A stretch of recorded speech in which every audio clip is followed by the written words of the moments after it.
এই সূরাটার মধ্যে আল্লাহ তাআলা এক টানা 11টা কসম একসাথে খেয়েছেন। পুরো কোরআনে কারিমে এর চেয়ে বেশি একসাথে কসম আর নাই। শুধু একটা কথাকে বোঝাবার জন্য আল্লাহ তাআলা এতটা কসম খেয়েছেন। তাহলে এবার আমাদের বোঝা উচিত যে এই শব্দটাকে বোঝাবার জন্য রব্বে কারিম 11টা কসম খেয়েছেন, ওই বিষয়টা কতটা দামি হবে। যদি আপনার আব্বা আপনাকে একটা কথা কসম খেয়ে বলে,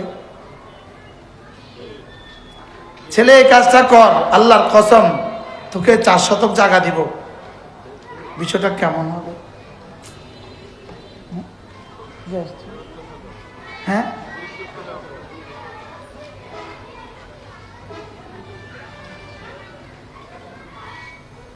যদি মা কসম খেয়ে বলে মেয়েকে, তুই এই কথাটা এই কাজটা কর, আমি কসম খেয়ে বলছি তোকে আমার গলার চেনটা দিয়ে দিব, এই কথাটা কতটা দামি হবে? এই কথাটা কতটা দামি হবে বলো? শুধু এক কথা যদি বলো, আমি কসম খেয়ে বলছি। যদি ওস্তাদ ছাত্রকে কসম খেয়ে বলে, এই শুন আল্লাহর কসম এই প্রশ্নটা পরীক্ষা আসবে, কেমন হবে? আর সেখানে আমার রব আমাকে দুর্বল, সেখানে আমার রব যদি এক টানা 11টা কসম খেয়ে বলেন, সুবহানাল্লাহ বলেন। শুধু মুফতিকে বলেন নাই, শুধু মুহাদ্দিসকে বলেন নাই, শুধু রাসূলদেরকে বলেন নাই, শুধু সাহাবীদেরকে বলেন নাই, কিয়ামত পর্যন্ত আনেওয়ালা প্রতিটা ইনসানকে বলেছে। আদনা থেকে আদনা মানুষ রাস্তায় টোকাই টোকাই, তাকেও রব যে পয়গাম দিয়েছে, বাদশাকেও রব একই পয়গাম দিয়েছে। সুবহানাল্লাহ।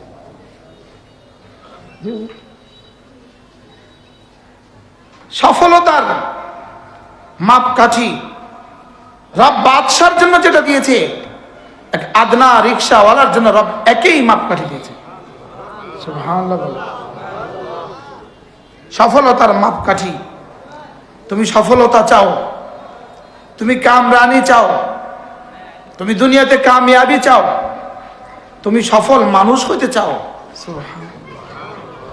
ইনি সফল ডাক্তার, ইনি সফল ইঞ্জিনিয়ার, ইনি সফল মেম্বার, ইনি সফল চেয়ারম্যান, ইনি সফল টিচার, ইনি সফল অধ্যক্ষ, ইনি সফল বক্তা। রব্বে কারীম বলেন, সারা পৃথিবীর সব সফলতা যেখানে গিয়ে শেষ হয়, আমি যাকে সফল বলেছি তার সফলতা সেখান থেকে শুরু হবে। না এই শব্দ বুঝাবার ভাষা আমি কেন, জামানার আব্দুল কাদের জিলানী কেন, যদি সারা পৃথিবীর সবগুলো মানুষ একজন একজন জিবরিল হয়, জিবরিলের মতো ক্ষমতাধর যদি প্রতিটা মানুষ হয়, প্রতিটা মানুষ যদি কিয়ামত পর্যন্ত হায়াত পায়, রব্বে কারীম যে সফলতার দিকে আমাকে ডাকছেন, সেই সফলতার বিবৃতি দিতে থাকে, কিয়ামত কায়েম হবে, ওই সফলতার আদনা দরজায় পৌঁছতে পারবে না। সুবহানাল্লাহ বলেন। আল্লাহর কসম, আমি আপনাকে বলি নাই, কথা আমি আমাকে বলছি, যে মুশতাক সফলতার ইয়াকিন বানাও। রব যে সফলতা বলেছেন, রব রব রব রব, যেই শব্দের দিকে আমার মালিক আমাকে প্রতিদিন 20 বার ডাকে। কয়বার? হাইয়া আলাল ফালাহ। ডেলি কয়বার? সুবহানাল্লাহ। লাউড স্পিকার দিয়ে ডাকে, মুয়াজ্জিন কানে আঙ্গুল ঢুকিয়ে ডাকে, আসো সফলতার দিকে। কি ডাকে বলেন? হাইয়া একটা শব্দ, ইতে একটা শব্দ, ইতে তাল একটা শব্দ। তাল মানে এই নিচ থেকে উপরের দিকে আসো, ইতে মানে বরাবরে আসো, হুবুত মানে উপর থেকে নিচের দিকে আসো, হাইয়া মানে ভালোবাসার সাথে আসো। সুবহানাল্লাহ। হাইয়া মানে প্রেমিক প্রেমাস্পদকে এই শব্দ দিয়ে ডাকে, এক মাহবুব তার মাহবুবকে এই শব্দ দিয়ে ডাকে। মাআরিফুস সুনানের মধ্যে আল্লামা ইউসুফ বানুরি আলাইহির রাহমা বাবুল আযানের মধ্যে এই হাইয়া তরজমা এভাবে করেছেন, হাইয়া আলাস সালাহ, এই নামাজের দিকে আসো না। কে কাকে ডাকে?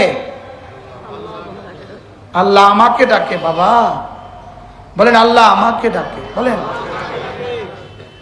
আরশে আজিমের মালিক আমার মতো 3.5 হাতের গাবুরটাকে, বদলাটাকে, কামলাটাকে, আমার মতো 3.5 হাতের নাচিজকে রব ভালোবাসার সাথে হাতছানি দিচ্ছেন।